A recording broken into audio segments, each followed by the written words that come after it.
Hello there guys, welcome back to Younes Talks Football, welcome back to a brand new video. I hope all of you are doing well today. This is your match review for Southampton 1, Chelsea, not 4 like I said yesterday in my preview, but Chelsea 1 as well. Yes, we drew at St Mary's Stadium and it feels like a loss, let's be real, it feels like a loss. I'm not happy with this draw, I'm really not happy. I don't think Thomas Tuchel was very happy as well. You could see on the touchline he was getting ultra frustrated and I don't blame him.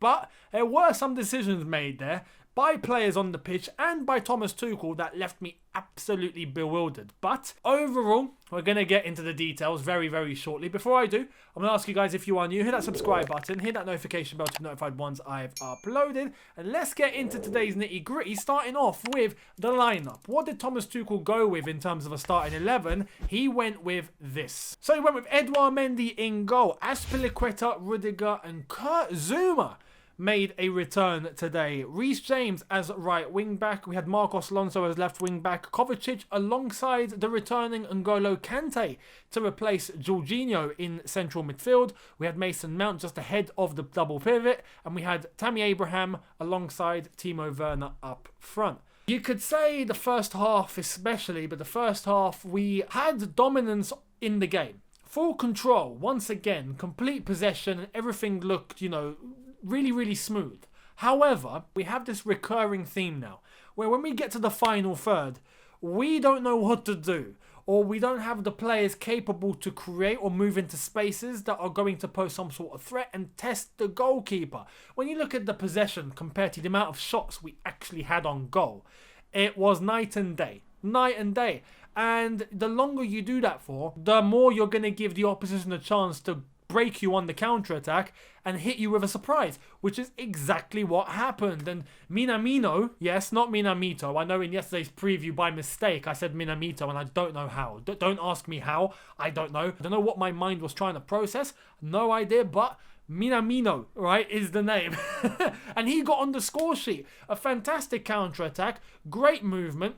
Lost ball by Tammy Abraham, who I'm going to come to in a sec, resulted in Southampton recuperating possession in the centre of the park, moving with the ball, a fantastic pass to split open between Zouma and Azpilicueta. Minamino runs in on goal, sends Azpilicueta all the way back to Stamford Bridge, Edouard Mendy with him, and taps it into the net to make it 1-0 Southampton. And I didn't see that coming. At that point, I didn't see it coming because Chelsea had full control. We were in complete dominance of the game and Southampton hadn't had a chance on goal up until that point. But they hit us with one break, one counter-attack, and boom. We fold and we concede a goal. Now, in terms of the first half and the way that we set up, I was a bit surprised to see us go with 2 men up top rather than the one that I said in my preview. And I only said this as I explained in my preview. We need numbers in midfield. Like New Southampton are going to be a team reliant on packing out the numbers in midfield, which is exactly what they did. They were very compact, very secure. They had bodies, and you just weren't getting past. I think that a way to try and execute getting through that would be to have more men in your midfield than having a striker up top alongside Timo Werner. Now, Timo Werner can come deep, and we saw him come deep and try to combine, which wasn't enough. But I do feel like a Tammy Abraham, who was just sitting up there waiting for something to happen, someone on my watch-along put it perfectly. Tammy Abraham was a goal hanger. I haven't heard that term goal hanger in years. I remember when I was playing football at school and all of that, that was the last time I probably heard goal hanger. Goal hanger completely described Tammy Abraham perfectly today. He was just up there waiting for the ball to go to him. Waiting, not really doing much, but every time he got the ball, again, he just looked like Bambi on ice. Just a constant loss of possession and didn't really pose much of a threat, didn't really know what to do with the ball every time he got it, which is, not going to help us when we need players up top that know how to create, know how to pose a threat, and know how to find a solution in an instance in order to work the goalkeeper. We weren't working the goalkeeper whatsoever. And we're lucky once we went into the second half, we managed to get a goal. And we got a goal thanks to a penalty, which was great movement. The impact that we had in the second half at the very beginning was much better. We showed a response. We showed that we were in it. We showed that we wanted to attack and go for goal. And that was a better start compared to the first half. But even then, Once we got that goal, great movement from Mason Mount getting into the box, completely dummying the defender who brought him down, which was a penalty. And then he slotted the penalty away. And Mason Mount today, I'm going to come to him very shortly, but he had a tremendous game. Later on, we started to go, I think, a little bit downhill in terms of creation, in terms of trying to get the men in and around the box to try and create and get shots off on goal. We weren't doing that. Once again, it just looked like we'd reached the final third and we just don't know what to do, or we're not at least even providing the option for each other.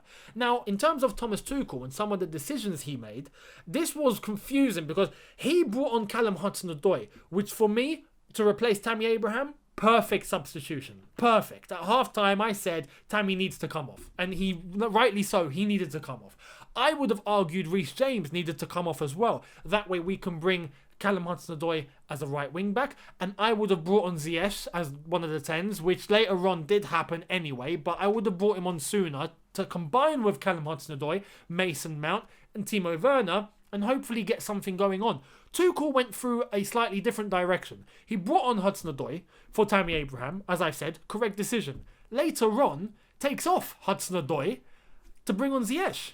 Like for like change as one of the 10s, and I thought that was a bit counterproductive because yes, Callum Hudson-Odoi was only on the pitch for half an hour, had a couple of good moments, didn't light up the show, but then again he was only on the pitch for half an hour. You know, it was a big judgment call to take him off, bring Ziyech on, and hope that Ziyech is going to have the impact that we all want him to have. But we were all worried, and I said it on the watch long. I'd love to have Ziyech on, but if he has the impact, and I'm scared that he might not have the impact, I just hope he does. And I think Tuchel's probably in the same shoes. He can only hope. But when Ziyech came on, not much of an impact. Not much of an impact. And it's a little bit concerning. It's a little bit concerning. But again, I go back to the one point that I think he needs the time to adapt. He needs to build himself up physically because as far as I'm concerned, it's not what he's doing on the ball that's wrong. It's him getting bodied off the ball. It's him being dominated whilst on the ball. It's everything that you relate to physicality that I think he's lacking. And that's where it comes with a full pre-season. It comes with some months of development, and hopefully into next season we see a stronger Hakim Ziyech that can fend for himself. At the moment, I don't think he can fend for himself, if you know what I mean. Every time he just looks like he gets dominated if there's bodies around him.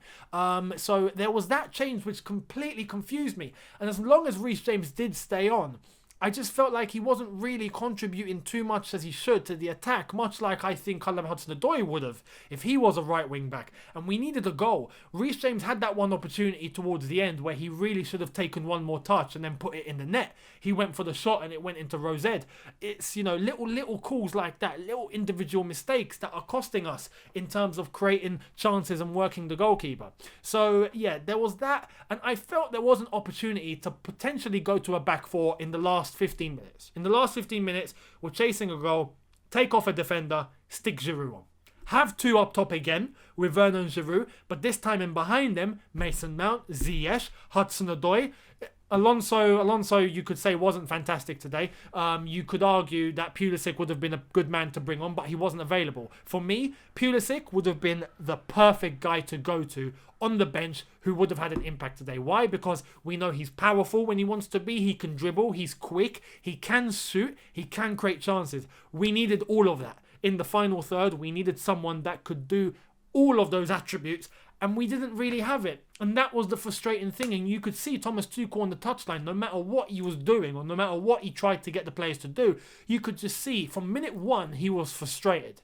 And that reflected. The players today, you could just say, we just didn't do enough. We did enough in terms of the 2/3 of the pitch, but in the final third, where we need to create, where we need to take shots, where we need to work the keeper, we just wasn't doing that. We weren't moving enough. We weren't getting into positions enough. We weren't interchanging enough. We weren't even shooting enough. And this is something that I saw Mason Mount try to do towards the end, and fair play to him because he had a very good game today. Mason Mount today, man of the match, as far as I'm concerned. He was really effective. He won the penalty. He scored it. He got into good positions. His dribbling was fantastic. His link-up play was great. He literally done everything that you expect him to do in that midfield, but it felt like he was alone in that. You know, even Kovacic had a bad game. You know, Kante were alongside him. Kante had a very good game, but you could argue that the balance was disrupted because Jorginho and Kovacic have that little thing going on, and they have the capability to dominate the game from the midfield. And without that, yes, we had Kante who played well. There could have been a dynamic there that was disrupted. I don't know. And that's unfair on Kante because Kante done everything that was required. So I can't pin the blame on him. But tactically, maybe a balance was disrupted. It's a very hard one to assess when you look at it. And the fact that we got a draw, we didn't lose, yes, you know, but it feels like a loss. Charity FC, not back in full swing. We didn't give Southampton 3 points, but it feels like we did. And right now, we have the possibility of dropping into 6th. We could have West Ham go above us if they win. We could have Liverpool go above us if they win. On goal difference, if I'm not mistaken. So, yeah, it's going to be tight now. And now we've got to fly and face Atletico Madrid. So it's not the best game to go into the Atletico game now, drawing 1-1 against Southampton. I hope it brings a response in these players. I hope it amps them up and gets them fired to go, yeah, you know what, we need to prove ourselves. I hope it works in our favour, that we got a draw today, disappointing display, should have won, we didn't. I hope we can wake up in time for the Atletico game. Let me know what you think in the comment section below. What do you think about the way that we played, the lack of final touch in the final third? Let me know. The shooting. Let me know Tuchel's decision in terms of bringing Hudson-Odoi off after half an hour of bringing him on. Let me know. Hit the subscribe button if you are new. Hit that notification bell to be notified once I've uploaded. And I will see all of you tomorrow for a brand new video. Thank you to everyone that tagged along for the watch along. That was a good watch along. It's always nice for you guys to keep me company and vice versa when we're watching a Chelsea game, so it's nice to interact with all of you. But I hope you enjoyed it despite the result. Another one for the Atletico game on Tuesday. That is going to mean so much because I am so nervous for that one now. I am literally, I don't know what to say, I don't know what to feel, I don't know how we're going to go into it, I don't know if we're going to get battered, I don't know if we're going to win. That's where we are now, and that's what makes it even more nerve-wracking. So keep your eyes peeled for that one on Tuesday. But anyway, I will see all of you tomorrow for a brand new video. Thank you all so much for watching. Have a good one, look after yourselves, take care, and peace.